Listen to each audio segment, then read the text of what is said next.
Hey, y'all. Hey, I'm Angel. And I wanted to hop on because I had a memory and I feel like you guys need to know about it. But before I do that, I want to kind of walk through why I'm about to change my teaching style or my conversation style on online on social media.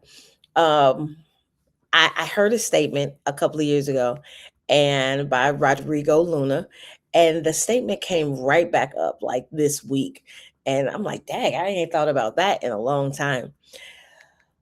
The statement he made was, you learn to live life by watching life be lived. And it was impactful when I heard it, but this week it's really, I understand it really for real now.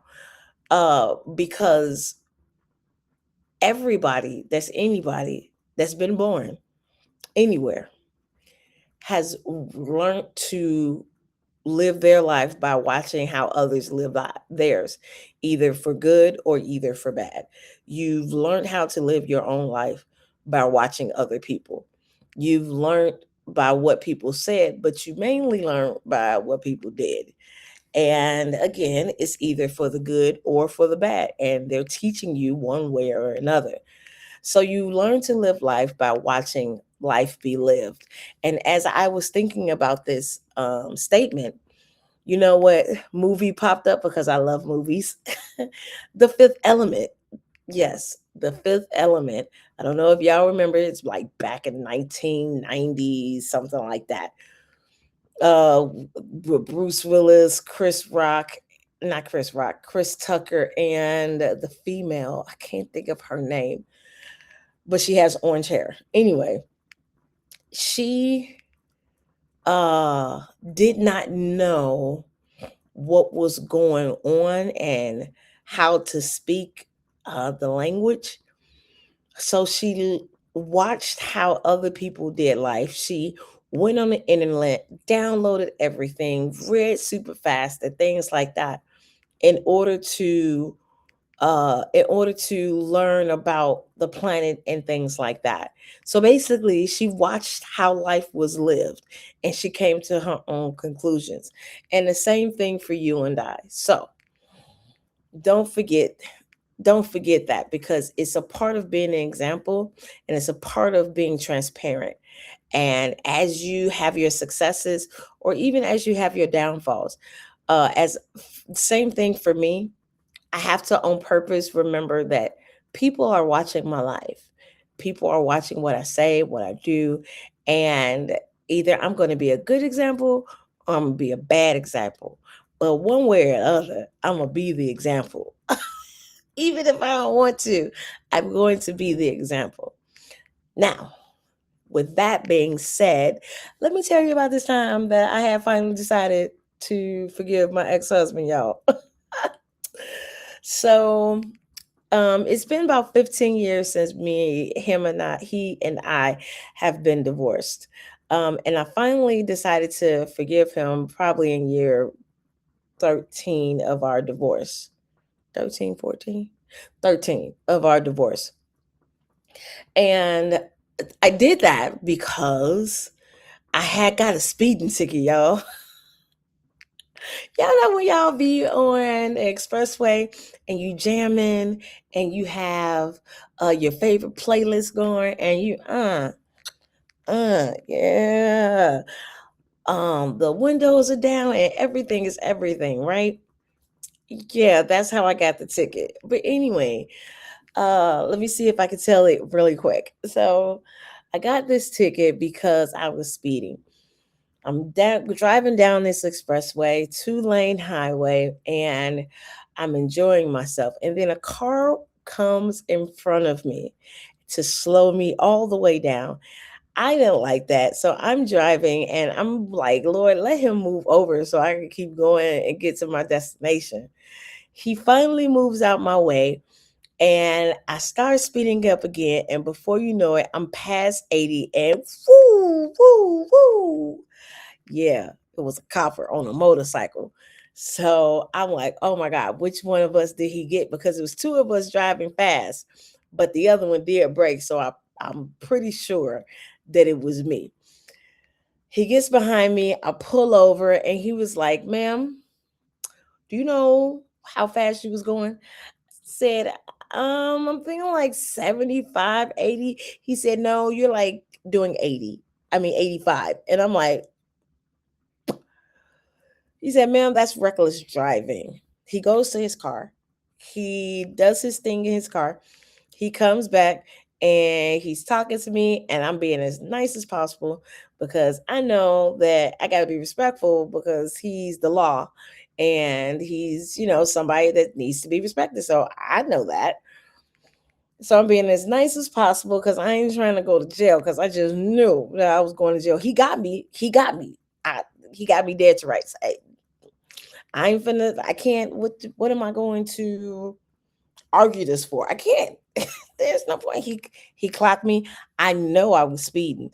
So I'm like, whatever he gives me, I'm just gonna have to take it. Please, Lord, don't let me go to jail. So he goes back to his car. He writes the ticket up. He says, "Ma'am, here's what I'm gonna do for you. You've been one of the nicest people that I've seen so far in a long time. So I'm going to give you a ticket, uh, and it's going to be a warning versus you coming to court and doing all that." And at that moment, I was super, super grateful. I was shocked and grateful. And I was like, "Sir, thank you so much for sparing me. I will pay this ticket and I will do better. Please forgive me." Oh my God. As soon as we were done, he gave my ticket. As soon as we were done and I'm driving, all of a sudden it hits me that Jesus did the same thing for me. He paid it all. He died. He came to take the sins of the world and take this my penalty, my punishment. He came to take it and I don't have to pay. Now, I did have to pay this ticket and it was a pretty substantial amount. But he had me dead to rights. And just like my sins have me dead to rights, like, yeah, but Jesus forgave me. He forgave me. He took all of my sins and all of that, like all of a sudden everything that I knew about forgiveness, like the weeks beforehand I was reading scriptures about forgiveness and healing, and but I didn't know that I was going to have this experience where I was going to experience the gratefulness of not having to go to court because someone was gracious and merciful and kind enough to not, you know, sentence me right there, basically. So at that moment, I realized just like the cop forgave me to a certain extent, because of course I had to pay, but just like he forgave me, Jesus forgave me too. So, with all that, how could I not forgive my ex husband? How could I not? I mean, did it hurt? Yes. Was I sad and upset? Absolutely. Did I grieve? Heck yeah. Did I want to stay with him and be with him? Absolutely. Like, you never get married to get divorced. You get married because you think that it's going to last forever. And it's some things that happen in a relationship that you just can't, unfortunately. And I think that that is an anomaly, not the norm. So, with all that forgiveness that I was feeling that was given to me, I had no choice but to give it back to him because it was given to me. It's kind of like the servant who had the master. He owed his master a whole lot of money, and his master was about to go to jail. Will throw him in jail. And this is a biblical story, but his master was going to throw him in jail. And what was going to happen was that he was going to have to pay it, and he was going to be in jail until debt was paid. However, he threw himself on the mercy of the court. The supervisor or the master, excuse me, forgave him and let him go. But then, right, like he goes out, he's cooling, he's happy, but then he sees somebody else that owe him money. And you know what my man's do? My man snatched that guy from by the collar and said, "Bro, give me my money." That's what he said. Give me my money. Cause what I'm not gonna do is I'm not gonna make you, have you play me like I'm a punk, like I'm a fiddle, like I'm a violin. Nah, you ain't finna do that. You finna give me my money. Another servant saw what he did to this guy, and then went back to the supervisor or the master and said, "Hey, sir, you know the guy that you pardoned? Yeah, he just snatched somebody else up. Like he just snatched them up." So the manager said, "Oh, okay, bring him back. You know what? Because you didn't forgive, I forgave you, but you didn't forgive him. You, your kids, and your wife, you're going to jail and you're going to pay the debt. How about that?" And I didn't want to be like that. I never want to be like that.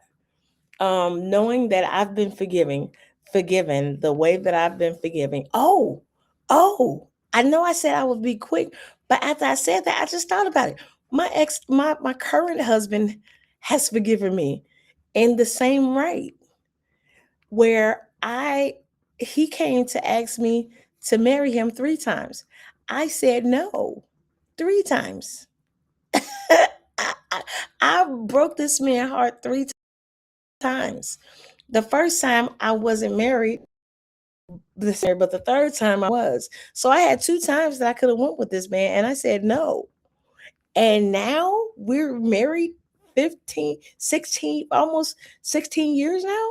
Like, bro, bro, come on. Like, I've been forgiven. He didn't have to forgive me. He didn't, but he did, and he's still with me today. So how dare I not forgive my ex-husband? And again, yes, I know that it's hurt. I know. I felt it. I felt it myself. But at some point, you're going to have to think about all the things that other people have forgiven you for, and ask God to help you deal with and let it go. Because that's what I had to do. So go to Jesus. What do you have to heal and let go of? Because I promise your life will be so much better once you decide to let this thing go. I promise that it's going to feel a lot better once you actually decide to let this thing go. So that's all I got for y'all. But my question is, what are you holding on to? How long has it been? What are you holding on to that you just seem like you can't let go? And are you being like that servant who snatched somebody else up for doing the same thing that he did? Are you that person? Could that be you? What are you going to do about it? Because time has no authority to heal anything. Did you know that? Time has no authority to heal anything. So you can't say, "I'll heal in time," because time doesn't have that. You have to choose to do the work that it's going to take to heal, to be better, to feel better, to see better. Like I said, that's all I got. It's been real. I will see you next time. Hey, I need you to choose to heal well, because healing is a choice. So choose to heal well. All right, y'all. I holla.